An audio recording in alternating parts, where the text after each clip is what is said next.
नमस्कार, जय हिंद, जय भारत।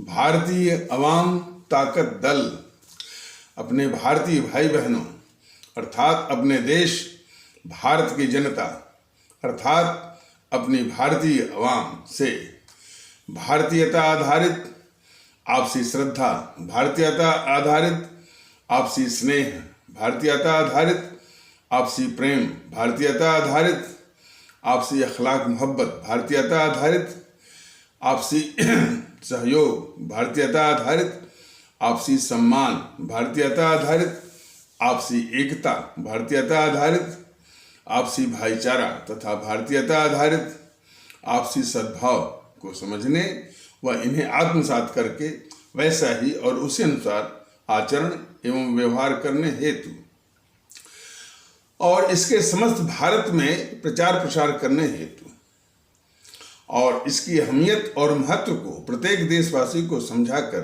उसे अपनाते हुए वैसा ही और उसी अनुसार आचरण एवं व्यवहार करने हेतु और प्रत्येक देशवासी को अपना ही भारतीय भाई बहन मानकर, समझकर और अपनाकर उनके साथ वैसा ही और उसी अनुसार आचरण एवं व्यवहार करने हेतु सतत, सदैव और हमेशा अदब के साथ, आदर के साथ अर्ज करता है, विनती करता है। देखिए, ये जो राजनीतिक दल हैं, इनका जो आचरण है वो कमोबेश आप सभी के सामने है। उस आचरण को शुद्ध करने के लिए कि ये भारत निर्वाचन आयोग, इलेक्शन कमीशन ऑफ इंडिया या निर्वाचन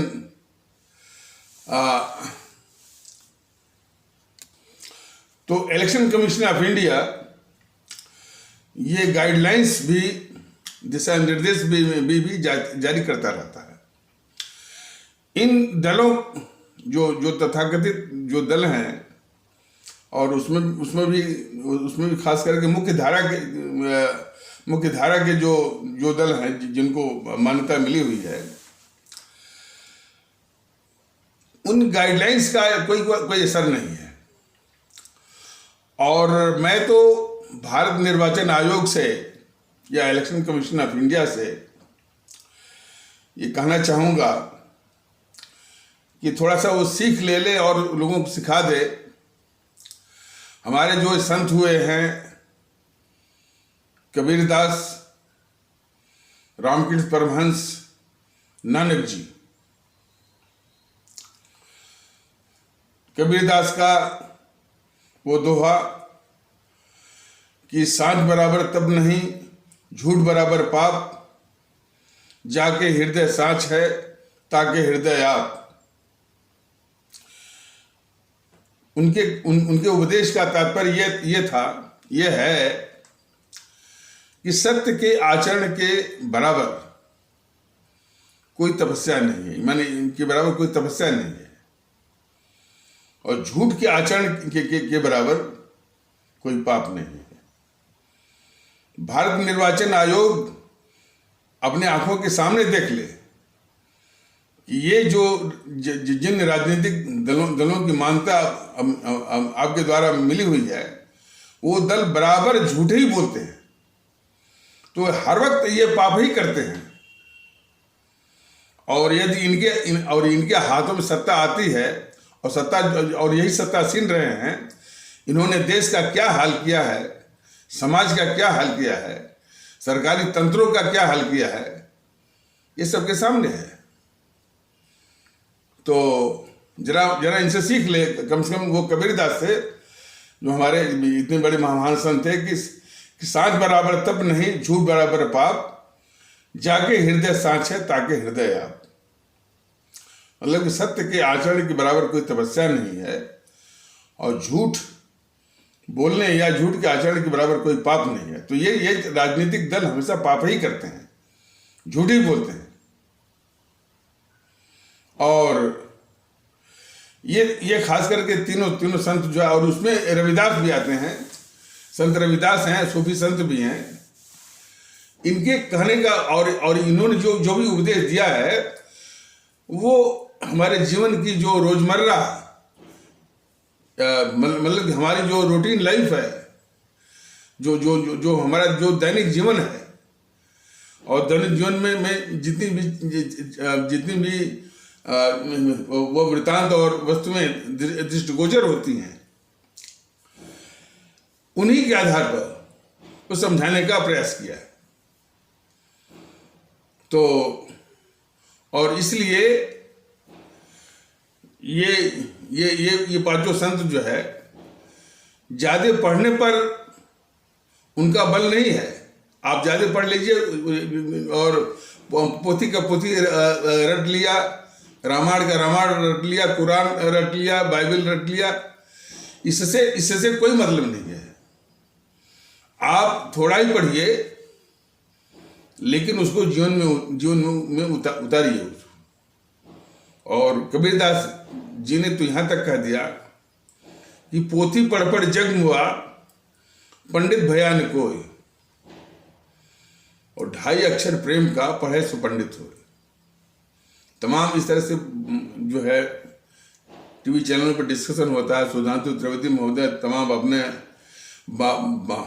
बौद्धिक अहंकार का भौंडा प्रदर्शन करते हैं और भी है, लेकिन जरा वो सीख लें कि 2.5 अक्षर प्रेम का सबसे प्रेम कैसे करना है।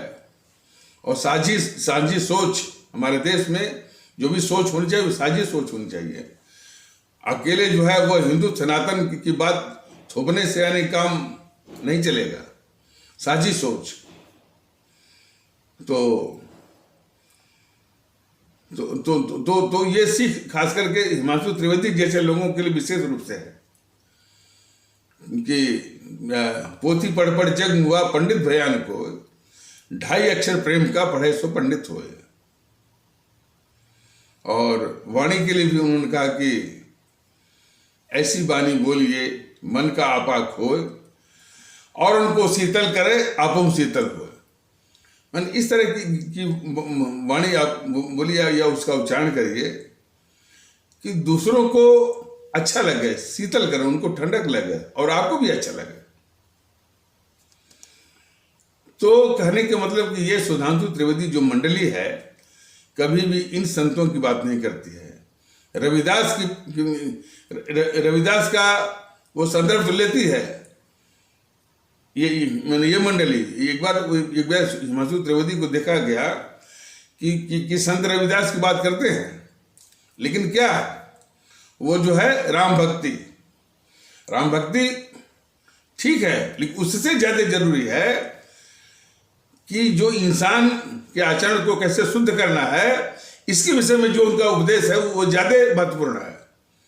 भक्ति से ज्यादा महत्वपूर्ण है कि हमारे इंसान के आचरण को कैसे पाक बनाया जाए, शुद्ध बनाया जाए, भारतीय बनाया जाए। हिमांशु त्रिवेदी महोदय तो जो है उसके संत रविदास के सीख से मैंने ये लेने की आवश्यकता है आप जैसे लोगों को, जो कि उन्होंने कहा कठौती में गंगा, मन चंगा तो कठौती में गंगा। तो मन साफ हो तो गंगा तो गंगा में गंगा तक जाने की भी जरूरत नहीं है, उसमें नहाने की भी जरूरत नहीं है। यदि मन साफ है तो गंगा जी खुद आएंगे आपके पास, कटौती में आएंगे। ये सीख देने की जरूरत है। और यहाँ हर वक्त जो है राजनीतिक दल जो है एक दूसरे के खिलाफ, देश के खिलाफ, समाज के खिलाफ छल कपट करते रहते। इसी के खिलाफ जो है वो संत रविदास की ये सीख है।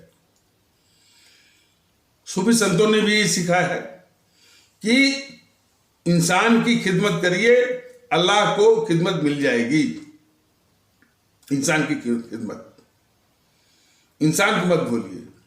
और जब इंसान आप देखिए तो फिर ये देखना छोड़ दीजिए कि वो किस मजहब का है। वो इंसान है, वो कोई मजहब मानता है या नहीं मानता, कोई बात नहीं। वो इस्लाम को मानता है या नहीं, या हिंदू को मानता है या नहीं, इससे कोई मतलब नहीं है।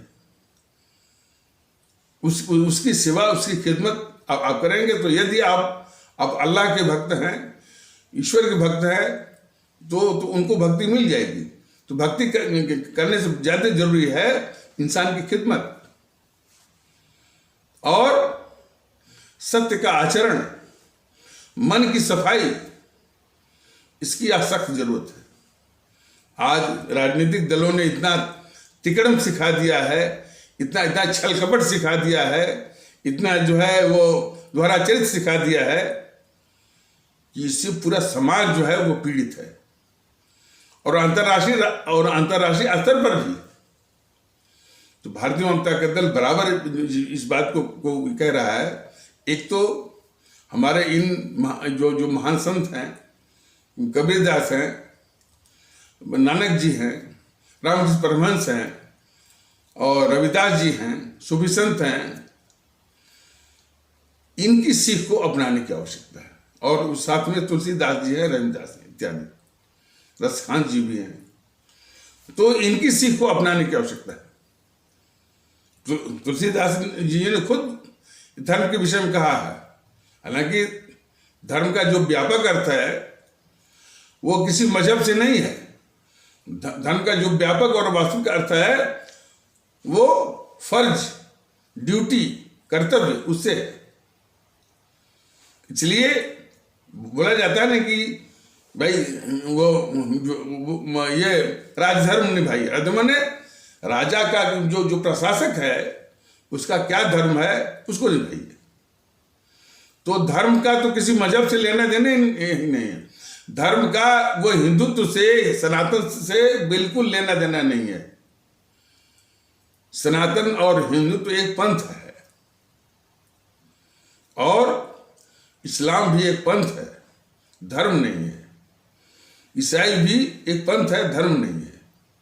सिख एक पंथ है, धर्म नहीं है। धर्म तो सिर्फ एक ही जो निभाना है भारतवासियों को और हमारे भारतीय भाई बहनों को या भारतीय नागरिकों को, राष्ट्र धर्म निभाना है। राष्ट्र के प्रति हमारा क्या कर्तव्य है वही निभाना है, इसकी आवश्यकता है। और भारतीय जनता दल बराबर इस चीज को समझा रहा है। हो सकता है कि इसमें इसको कबूल करने वालों की संख्या उतनी पर्याप्त ना हो, लेकिन आगे आने वाला वक्त जो है ये इसी का है। यदि इस देश को एक संवैधानिक इकाई भारत राष्ट्र के रूप में आगे बढ़ना है तो इन अनमोल मूल्यों को आगे बढ़ाना ही होगा। एक परिचर्चा दिख रही थी जिसमें एक शुभ रास्ता है बीजेपी की ओर से और दूसरी ओर है उदित राज जबकि पहले बीजेपी में ही थे और फिर आजकल वो जीएनपीसी, गांधी नेहरू परिवार चांदा चौकड़ी काकस या कांग्रेस में है। कौन किस में है ये उतना महत्व तो नहीं है, लेकिन जो मुद्दा उठा था तो उदित राज महोदय कह रहे थे कि भाई जब तक वो शुभ रास्ता जो है धर्म की बात कर रही थी वो तो तब तक वो नहीं बोले, लेकिन जो ही धर्म को वो राजनीति में घालमेल करने की बात कर रही थी तो उसके विरोध की बात करते हैं। लेकिन दोनों के दोनों वो फिर उसी झूठ का सहारा ले रहे थे कि संविधान बाबा साहब ने बनाया। ये भारतीय जनता दल ने बार बार बताया है कि इस असत्य को ढूंढने से क्या फायदा। भारत के संविधान बनाने में हमारे बाबा साहब भीमराव अम्बेडकर का एक अद्वितीय योगदान है, ये तो सत्य है। लेकिन संविधान उन्होंने ही सिर्फ बनाया है, ये उतना ही असत्य भी है। संविधान बनाने के लिए एक संविधान सभा थी जिसके कि सिर्फ एक दिन को छोड़ करके या पहले दिन को छोड़ करके अस्थायी अध्यक्ष थे हमारे डॉक्टर राजेंद्र प्रसाद। और उसके अधीन जो है इसके उसी संविधान सभा के अधीन जो है कई समितियां थी उसमें, और उसमें सबसे जो मार्मिक और क्रूशल वाइटल जो समिति थी वो प्रारूप मसौदा या ड्राफ्टिंग कमेटी थी। और चूंकि हमारे डॉक्टर राजेंद्र प्रसाद बहुत बड़े विद्वान थे, बाबा साहब भी बहुत बड़े विद्वान थे, तो डॉक्टर राजेंद्र प्रसाद जो कि संविधान सभा, कौन सभा से संविधान सभा, संविधान बनाने वाली, संविधान का निर्माण करने वाली सभा का नाम था संविधान सभा या कॉन्स्टिट्यूएंट असेंबली। तो डॉक्टर राजेंद्र प्रसाद ने संविधान सभा की अध्यक्ष की क्षमता में बाबा साहब की विद्वता का सम्मान करते हुए, चूंकि डॉक्टर राजेंद्र प्रसाद स्वयं एक बहुत बड़े विद्वान थे, तो बाबा साहब की विद्वता का सम्मान करते हुए जो सबसे महत्वपूर्ण, सबसे क्रूशल और कमेटी थी ड्राफ्टिंग कमेटी, उसका चेयरमैन बनाया। तो ये सहज अनुमान लगाया जा सकता है कि संविधान बनाने में सबसे अधिक किसी का योगदान है तो हमारे डॉक्टर राजेंद्र प्रसाद जी का है। बाबा साहब का भी योगदान जो है वो अद्वितीय है, इम्पैरेलल है और अप्रतिम है। लेकिन ये जो झूठ फैलाया जा रहा है कि संविधान जो है बाबा साहब नहीं बनाया है, ये उतना ही असत्य है और इस असत्य को सिरे से खारिज करने की आवश्यकता है। तो वो सुभ्राता कर रहे थे कि बाबा साहब ने जो संविधान बनाया है और उसमें सेकुलर शब्द जो है, अरे भाई सेकुलर शब्द तो इसे गद्दार इंदिरा गांधी ने सेकुलर शब्द डलवाया था, ये बात सत्य है। लेकिन सेकुलर शब्द रहे न रहे, ये हमारा देश तो हिंदू राष्ट्र नहीं ना है। ये हमारा देश किसी भी पंथ, चाहे हिंदू सनातन, चाहे इस्लाम, चाहे ईसाई, चाहे आपका सिख, उस पर आधारित यह देश नहीं है। सबको अच्छी तरह से समझ लेना चाहिए। और इसके इतर जो लोग बताते हैं वो निश्चित रूप से वो आपको धोखा दे रहे हैं, इस देश को धोखा दे रहे हैं, और इस समाज को धोखा दे रहे हैं, झूठ बोल रहे हैं सब। इसलिए कि जो बीजेपी वाले जो है इस तरह फैलाए हुए हैं, एक तो हिंदू सनातन वो बोला करते हैं, और दूसरा जो है हिंदू राष्ट्र। और इस ऐसे ही दुविधा भरा सवाल के जवाब में सवाल इनसे किया गया था, जो अमित शाह जी हैं, जो कि हमारे माननीय गृह मंत्री हैं केंद्र सरकार के। तो उनसे पूछा गया कि क्या ये हिंदू राष्ट्र है। अंत में वो घुमा करके उन्होंने कहा कि भाई ये देश संविधान से चलता है और सभी लोग संविधान से बंधे हुए हैं। उनका हिंदुत्व राष्ट्र वाला जो राग अलापते थे अमित शाह महोदय, वो छूमंतर हो गया, वो हिरण हो गया, भाग गया वो। तो उसी प्रकार जितने भी ये छद्म किस्म के बोला करते हैं हिंदू राष्ट्र फैलाने, यदि उनको भारत के संविधान के रूप में उनको आईना दिखाया जाए तो भाग खड़े होंगे।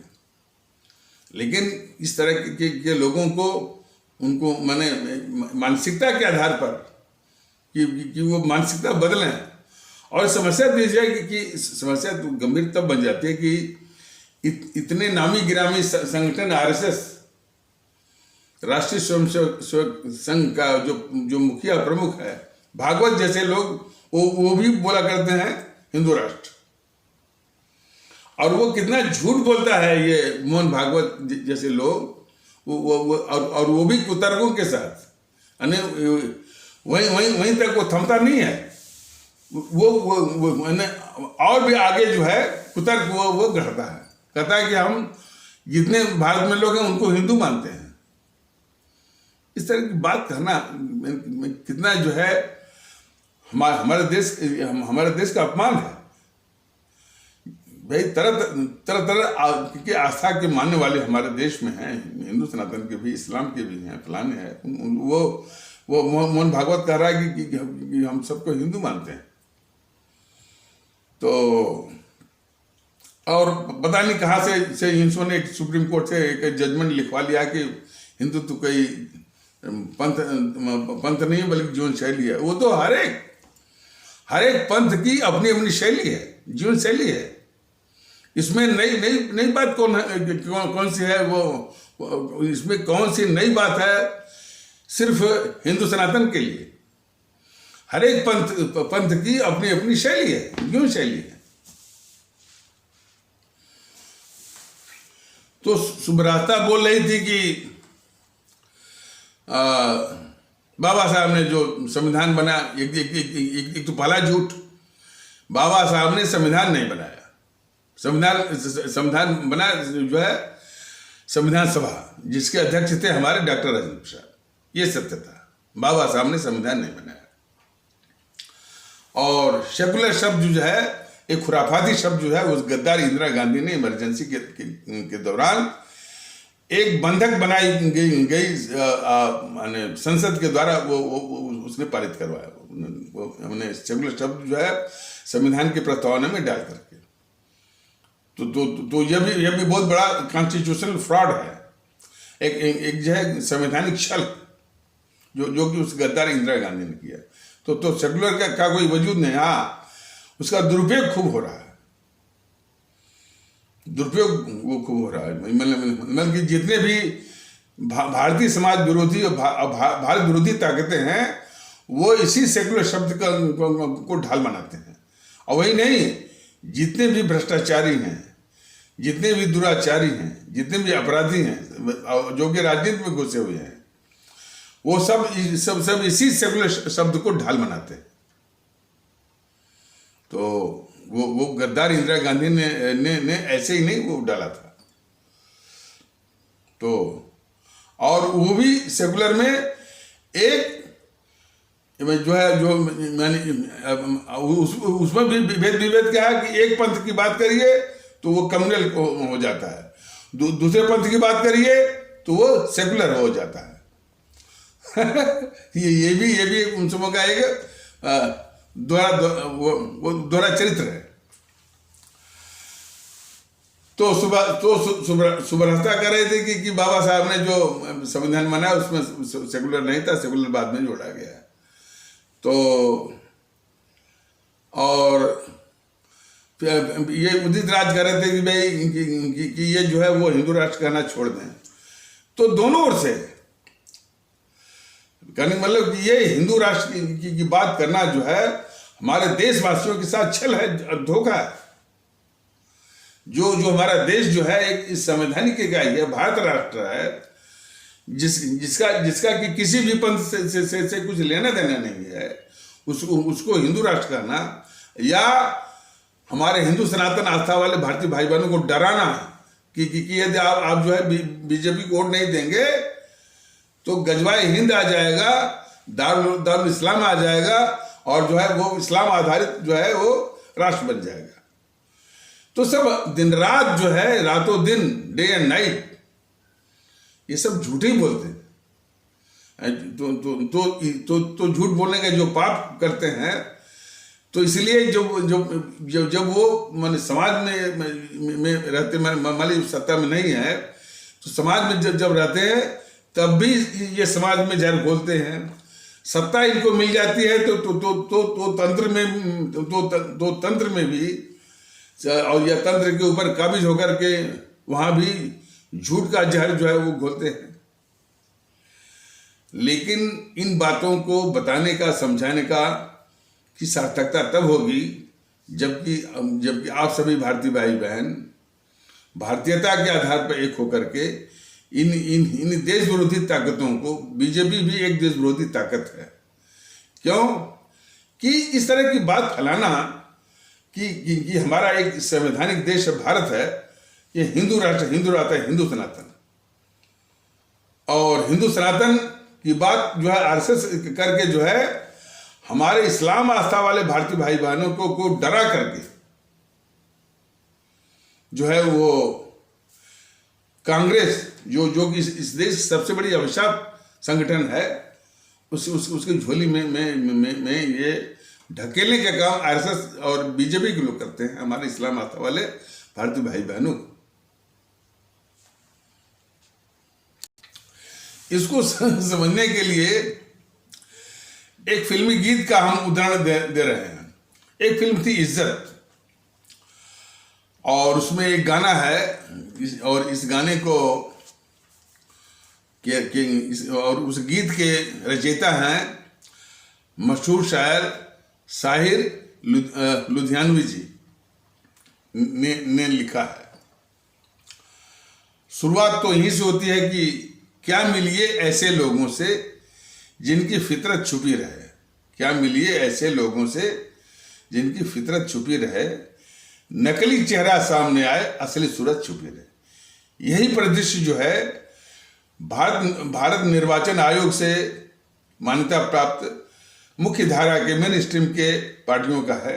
क्या मिलिए ऐसे लोगों से जिनकी फितरत छुपी रहे, नकली चेहरा सामने असली सूरत छिपी रहे। उसके नमूने का वर्णन करते हुए साहिर लुधियानवी जी आगे कहते हैं एक स्टंजा में कि जिनके जुर्म से दुखी है जनता हर बस्ती हर गांव में, जिनके जुर्म से दुखी है जनता हर बस्ती हर गांव में, दया धर्म की बात करें वो बैठी सजी सभाओं में। अब देखिए साहिर साहब का माने ये उनका ये तजवीज कि जिनके जुर्म से दुखी जनता हर बस्ती हर गांव में, दया धर्म की बात करें वो बैठी सजी सभाओं में। जिस कांग्रेस ने इस देश को बांटा, पाकिस्तान बनवाया सिर्फ नेहरू को प्रधानमंत्री बनाने के लिए, आज उसी का ये राहुल गांधी जो है भारत जोड़ो की बात करता है, और उसी के सिपा सालार जो है ये उदित राज जैसे लोग संविधान की बात करते हैं। संविधान की किस तरह से हत्या किया इस कांग्रेस ने पहले उदित राज जैसे लोग बताएं, वो जिस पार्टी में है, और कितनी बड़ी अभिशाप पार्टी है ये जिस कांग्रेस से जुड़े हुए हैं उदित राज जैसे लोग। तो जिस दल ने इस देश को बांट कर पाकिस्तान बनवाया, और पाकिस्तान अलग होकर के कोई पड़ोसी के रूप में नहीं बनाया गया था। ये गद्दार मोहनदास करमचंद गांधी, गद्दार जवाहरलाल नेहरू को मालूम था कि पाकिस्तान कि भारत का एक टुकड़ा काट करके पाकिस्तान जो बनाया जा रहा वो भारत के साथ पड़ोसी के रूप में रहने के लिए नहीं, भारत को बर्बाद करने के लिए, भारत को हमेशा खून बहाने के लिए पाकिस्तान बनाया गया। यह गद्दार मोहनदास करमचंद गांधी, गद्दार जवाहरलाल नेहरू को मालूम था। ऐसी जीएनपीसी का वो गद्दार राहुल गांधी वो भारत जोड़ो की बात करता है, और ये बीजेपी वाले उसके भारत जोड़ो का यात्रा का जो अभियान है उसको प्रमोट करते हैं, उसको उत्साह देते हैं, यात्रा करवाते हैं।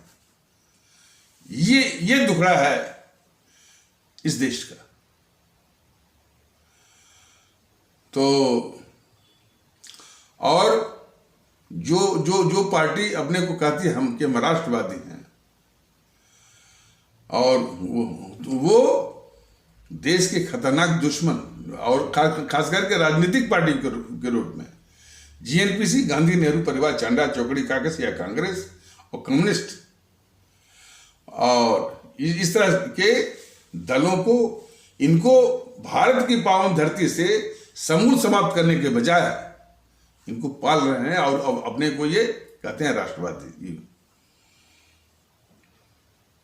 और तो और ये कम्युनिस्ट पार्टी ये विश्व की सबसे बड़ी नरसंहारी पार्टी है विश्व की। इसके पहले भी एकाध अवसरों पर ये बताया गया है कि इस कम्युनिस्ट पार्टी ने, इन वाम दलों ने रूस में 2 करोड़ लोगों की हत्या करके कब्जा किया है। चीन में 10 करोड़ लोगों का नरसंहार करके, निर्मम हत्या करके चीन पर कब्जा जमाया है। तिब्बत में 80 लाख तिब्बती जो कि बड़े शांतिप्रिय भी होते हैं और वो बौद्ध धर्म के अनुयायी भी हैं, उन 80 लाख जो है तिब्बतियों की हत्या करके तिब्बत पर कब्जा इसने किया है वाम दलों ने। पॉटपॉल के द्वारा